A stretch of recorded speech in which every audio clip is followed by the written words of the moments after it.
Bienvenidos a Zona Oculta. Hoy no hablaremos sobre el coronavirus, vamos a hablar sobre implantes cerebrales. ¿Qué ocurre si nos colocan un implante en la cabeza? ¿Seguimos siendo seres humanos? Lo responderemos en nuestro programa de hoy. Y José Manuel García Bautista nos trae dos historias fantasmagóricas que nos va a hacer a más de uno ponernos los vellos de punta. Comienza aquí Zona Oculta.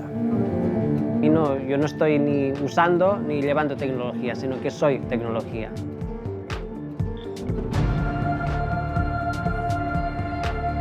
Yo nací con una condición visual que se llama cromatismo, que es ver el mundo en blanco y negro. Veo en escala de gris.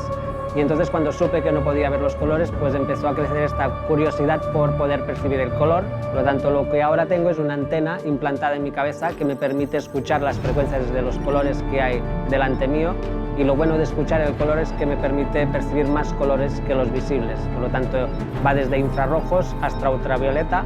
El ultravioleta me permite saber si es un buen día o un mal día para tomar el sol, porque si percibo que hay mucho ultravioleta, pues sé que me puede dañar la piel, pues entonces no tomo el sol. Y ya nos encontramos con nuestro primer invitado de hoy, Javier Mauri, neuropsicólogo. Muy buenas noches, ¿qué tal, amigo? Hola, buenas noches, Dani. Pues encantado de volver a estar en tu programa, gracias. Hoy traes un tema que, bueno, parece o puede llegar a parecer que es algo muy del futuro, ¿no? Pero que ya se está usando en el presente. Vamos a hablar sobre los implantes cerebrales. Antes que nada, Javi, me gustaría saber o explicar qué es un implante cerebral para aquel que ni siquiera lo sepa, porque yo antes de hecho, no sé, había oído algo, pero tampoco tenía mucha idea. Bueno, pues los implantes cerebrales son microelectrodos o electrodos que se sitúan en diferentes zonas de nuestro cerebro. Eso es lo que podríamos decir que son implantes cerebrales. Tienen la función de modular la respuesta eléctrica de nuestras neuronas, ya que nuestras neuronas no solo funcionan a través del mundo químico, sino también a través del mundo eléctrico. Y Javi, no sé, me da la curiosidad, ¿cómo son estos implantes? No sé, tamaño, no sé, ¿cómo son? Bueno, tendríamos que hacer un poco de historia. En la época de los años 60, 70, uno de los principales investigadores, uno de los impulsores históricos de esta tecnología, por así decirlo, fue el profesor Rodríguez Delgado. En aquella época los implantes que él utilizaba, los electrodos que él utilizaba, eran de unos escasísimos centímetros. Fíjate lo que este señor llegó a conseguir en muchos de sus estudios, que se ponía frente a un toro bravo, con estos implantes situados en la zona de la amígdala. Cuando el toro iba hacia él para investirlo, porque él se ponía con su bota blanca en la plaza donde estaba experimentando, delante del toro con su aparatito de onda eléctrica, cuando activaba, el toro se quedaba frenado de repente. O sea, le tenía puesto un implante, Javi, al toro. Sí. Y a través de ondas de radio era como conseguía modular, controlar la agresividad de este animal. Ahí empezó un poco a demostrarse que podríamos hacer mucho en varias patologías degenerativas cerebrales, principalmente con la electroestimulación. Ese fue el principio y eso se fue desarrollando más hasta que llegamos a nuestros días, donde los implantes que se pueden poner son de escasos nanómetros, son prácticamente microscópicos y se pueden activar o desactivar a distancia, a muchísima distancia, con un aparatito que es mucho más pequeño que la mitad de un teléfono móvil, no como este armatoste que el profesor Rodríguez Delgado pues tenía que llevar en sus investigaciones. Javi, me gustaría saber qué objetivo primordial tienen los implantes cerebrales como tal. Los implantes cerebrales tienen como objetivo ser eficaces para algunas enfermedades que son degenerativas. Por ejemplo, el Parkinson. El Parkinson es una de las enfermedades cerebrales que afecta no solo a nivel cognitivo, sino también a nivel motor. A través de la electroestimulación a distancia se puede conseguir dos cosas fundamentales: que los temblores prácticamente desaparezcan y esa rigidez muscular que siente el enfermo o la enferma de Parkinson, esa rigidez que hace que prácticamente no pueda moverse durante un periodo de tiempo, pues también desaparezca. La mejoría es extremadamente positiva.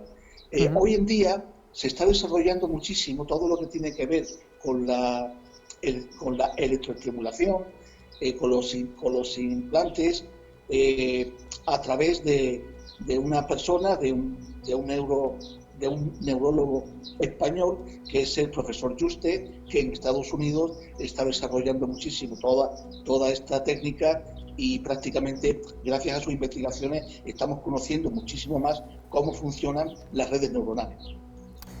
Javi, en cuanto al Parkinson, que quizás sea una de las enfermedades donde más uso se le está dando, al menos por la información que me ha llegado, también he podido leer que hay efectos secundarios. ¿Cuáles son? Sí, efectivamente. Hay una regla de oro que precisamente el profesor Juste hace mucho hincapié en eso. Parece ser que cuando aumentamos o disminuimos la capacidad operativa de ciertos grupos neuronales, bajamos o aumentamos la capacidad neuronal de otros grupos neuronales. Quiere decir que si estimulamos la memoria, evidentemente a lo mejor estamos desestimulando el nivel de atención o el nivel de concentración. Si subimos algo, bajamos otra cosa. Este efecto compensatorio, este déficit, esta descompensación, que se produce cuando intervenimos en el cerebro en uno o en otro sentido, es uno de los principales inconvenientes que estamos encontrando. Es como si tuviéramos que pagar un precio. Mejoramos la capacidad de una estructura cerebral, pero estamos empeorando otra. Claro, incluso en algunos casos se habla de ética moral, ¿no? Porque incluso algunos de los efectos secundarios, bueno, pues no sé hasta qué punto son positivos. Bien, en esto pasa como en todo, Dani. La tecnología, lo que hace falta es un código bioético. O sea, tenemos que empezar a acostumbrarnos. Lo que pasa es que la pandemia no es que haya supuesto un paréntesis en muchas investigaciones. Muchas investigaciones de este tipo siguen su curso, pero necesitamos un código ético que regule estos derechos, porque fíjate a lo que estamos tendiendo. O sea, estamos tendiendo hacia un mundo digitalizado por completo. Estamos tendiendo a administraciones completas, a países completos, subidos a la nube, donde prácticamente físicamente no sea necesario que te desplaces absolutamente a ningún sitio para poder hacer cualquier gestión. Y te digo más, un proceso de divorcio únicamente tienes que mantener un contacto físico cuando vas a firmar al notario. El resto de tramitación te lo puede hacer cualquier abogado digitalmente, y dentro de muy poquito incluso los notarios tendrán que reconvertirse, porque físicamente tampoco serán necesarias las notarías. Tenemos también a un mundo totalmente robotizado, donde todos nuestros trabajos que son más rutinarios, más tediosos, se desarrollen a través de procesos robóticos. Ese es el mundo que nos viene, pero también nos viene una tercera vía, que se le ha denominado en muchas ocasiones el transhumanismo, ir un poco más allá de lo meramente humano. Y es que la misma tecnología sirve para dos aspectos: para incorporarte capacidades que hayas perdido. Por ejemplo, en un accidente pierdes una pierna, se te coloca una prótesis y esa prótesis es bastante más superior que tu pierna original, muchísimo más superior, mucho más resistente, mucho más flexible, mucho menos pesada, pero esa misma tecnología que te ha, digamos, te ha facilitado un poquito tu vida cotidiana por una pérdida traumática, también se puede utilizar para mejorar tus capacidades humanas que ya tienes. Por ejemplo, se te podían hacer implantes, poner implantes cerebrales para que tu fatiga física fuese muchísimo menor, o para que tu razonamiento numérico fuese mucho más rápido. Serías un trabajador 4.0. Claro, esto ya plantea problemas, porque estaríamos haciendo una división entre aquellos trabajadores que no quieren implantes de ningún tipo, y a aquellos que, por ejemplo, tú, quieren trabajar más, quieren rendir mucho más, cansándote muchísimo menos. Pero es el mundo en el que nos vamos a encontrar. O eliges eso o no vas a trabajar. Totalmente. Fíjate, porque al final la tecnología acaba implantándose sobre lo que en ese momento sea cotidiano, te guste más o te guste menos. Por ejemplo, hay una aplicación que todos los tenemos en el móvil, que es el WhatsApp, que al principio recuerdo que había personas que decían: yo me niego a usar WhatsApp, esto de que me envíen mensajes todos los días. A día de hoy, ¿quién hay sin WhatsApp? Y además es un elemento primordial para prácticamente cualquier trabajo, por ejemplo. Efectivo. Además, pero estamos en ese... fíjate el ejemplo que has puesto con las nuevas tecnologías de la información y de la comunicación, las TICs. Siempre hay que pagar un precio, Dani. Esto no es avanzar por avanzar y todo es positivo. Hay cosas negativas también dentro de esa incorporación a nuestra vida cotidiana de las nuevas tecnologías. Y te voy a poner un ejemplo muy fácil, muy sencillo. Yo ya conozco cada vez a menos personas que sepan hacer una raíz cuadrada a mano. Cada vez menos.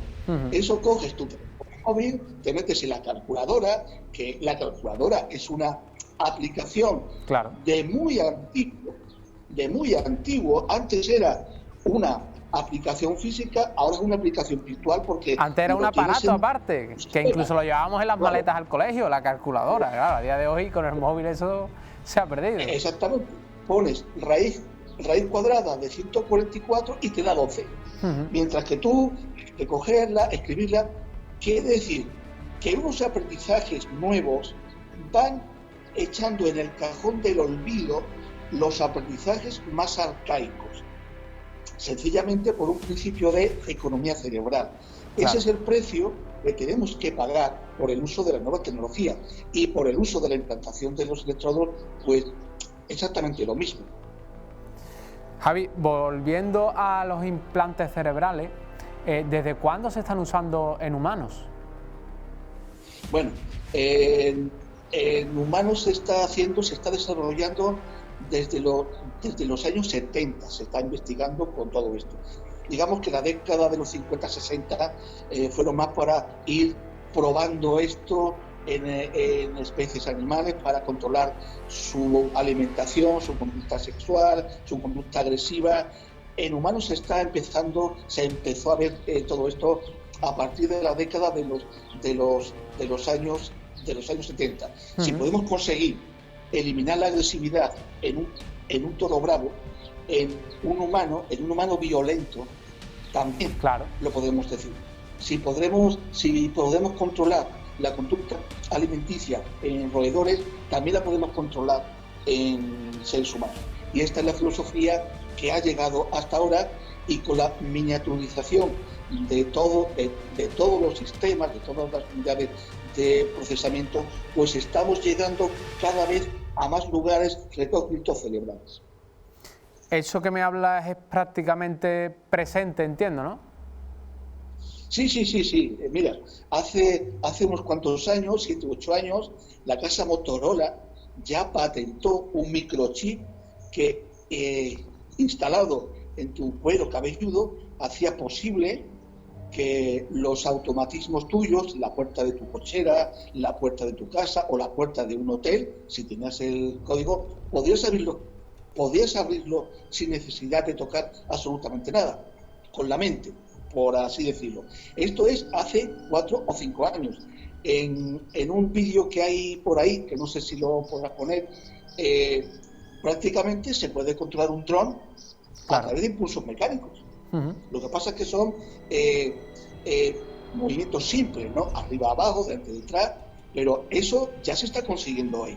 En un futuro no muy lejano podrás llevar el teléfono móvil perfectamente equipado con todas las aplicaciones en tu cerebro. Eso ya casi es una realidad. O sea que fíjate lo que estamos avanzando. Javi, hay series que se basan en un futuro próximo muchas veces, que es una serie muy conocida, que cada capítulo trata de una cosa, pero que casi siempre, curiosamente, ronda el guión a través de algún implante cerebral. Incluso había algún capítulo en el que todo aquello que tú veías se quedaba guardado como en un implante cerebral, y en algún momento tú podrías retroceder y ver ese momento con claridad. En el caso de que hayas visto un asesinato, podrías recordarlo todo con claridad, porque podrías, digamos, entre comillas, rebobinar tu recuerdo y verlo en el momento, porque ese implante cerebral graba cada momento que tus ojos están viendo. No sé si esto está lejos o está cerca, porque me llamó muchísimo la atención. Eso hace tiempo que se puede hacer y que se hace. O sea, tú estás en una reunión y conectado a tu cerebro, a ciertas zonas, tienes la posibilidad de ir desarrollando en un equipo auxiliar un disco duro, digamos. Correcto. Como si fuera un escaneo de esos recuerdos, y puedes visualizarlo. Eso sí se puede hacer. Lo que se está intentando es miniaturizar todo este proceso, que no tengas que tener un aparato auxiliar al lado, sino que puedas tener acceso en cualquier momento en tu casa sin ningún tipo de interfaz que medie. Eso se llegará, por supuesto. Javi, antes hemos hablado un poco de la ética. Yo no sé hasta qué punto se podría llegar a controlar a un ser humano con un implante cerebral. Hoy en día se dispone de la tecnología suficiente para controlar cualquier conducta en una persona, cualquier conducta. Las más complejas ya se está consiguiendo. El tema del impulso sexual, el tema de crear emociones sin necesidad de que haya un pensamiento que la genere, por supuesto las conductas agresivas, la estimulación cerebral mediante microimplantes. Podemos conseguir tiradores de élite muchísimo mejores y con un nivel de acierto muy superior a un francotirador, sin ningún tipo de implante. Ya podemos conseguir trabajadores que se cansen menos, soldados que no disputan ninguna orden, que hagan cualquier cosa, que sean más resistentes a cualquier situación en el campo de batalla. Esa tecnología, eso ya existe y sé que se está aplicando.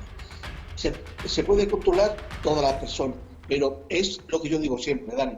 Un avión lo mismo sirve para cargarlo con ayuda humanitaria y subsanar las necesidades de mucha población, que lo mismo sirve para tirar bombas.